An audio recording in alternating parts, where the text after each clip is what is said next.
Testimonies in stone.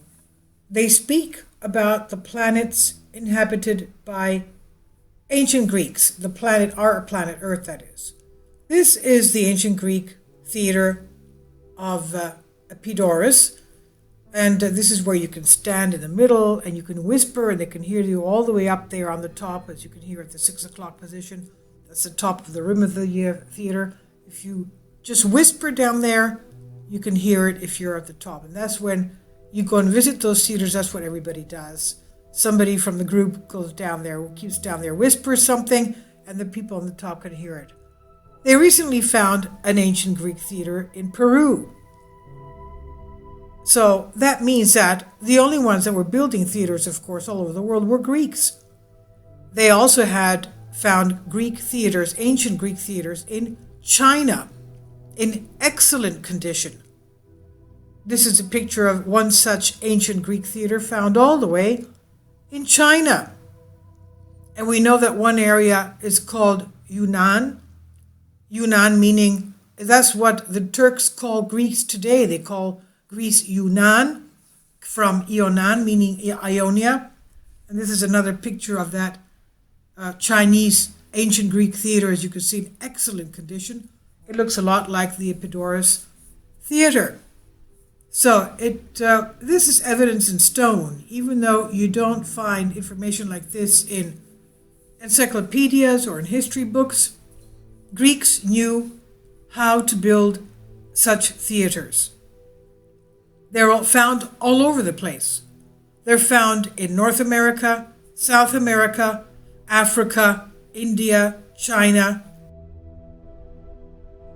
Kindly support my Patreon account since YouTube has again demonetized my YouTube channel. The daily posts are 5 videos daily, and they are totally different from what I have on my YouTube channel. Thank you so much for your support and that you find all my content so interesting. You'll find the Patreon account details in the description box below. And they didn't have Aristophanes and his comedies. Well, obviously they did. They must have had ancient Greek writers and plays if they had the theaters there. Now, the theater that we see in Peru was found in a desert of Peru. So this is evidence that Greeks, of course, had settled in the Americas. 25,000 artifacts are already established being in the Americas that shout out that they belong to what the Greeks built. So we don't have to search to find what is in the books or encyclopedias. We may not find much, but these buildings obviously shout out that the ancient Greeks did inhabit these areas where the ancient theaters were built. And it wasn't just theaters that they had. Let's remember this was just one of the things that people had when they went to listen to theater. Theater was a part of a cleansing of the soul. It was a spiritual improvement of the person. They had things that they had to do when they went to theater. It wasn't just going there for seeing a play. You would go there to talk to a priest.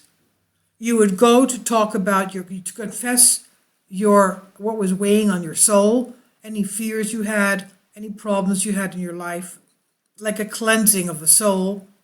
You would also have fasting, and you would also take daily baths, like a ritual bath.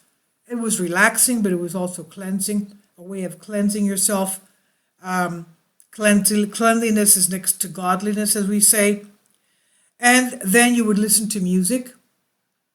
They had art exhibits that were accompanied with music. And music soothes the savage beast, as we know. And then they would go to watch the plays.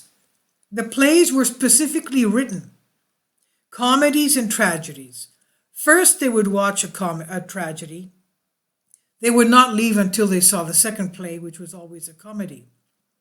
Now, the tragedy had to do with the problems of the age, of the location at that time, what people were faced with, whether it was famine or war or some kind of a family problem, or and then the same problems. That's in order to get them out. They would see how other people had the same problems and how they would deal with them. And then the same type of problems were put again in the comedy. And then people would laugh at them. So you have your tragedy where you would bring out the problems out to the surface, and then you would laugh at them. Okay? That's why they always had the comedy following the tragedy. You would not leave after the tragedy. You had to have the comedy as well. It was a type of a psychological therapy. So these ancient theaters, wherever you had these ancient theaters, you would have springs around there for the water baths. You would have people coming in that were musicians, art. They would have statues and arts, of course. The art was always accompanied by music. And then you had the theater. Okay, you had your confession, your fasting, special meals, diets, your baths, your music, and your play in the theater. First the tragedy, and then the comedy.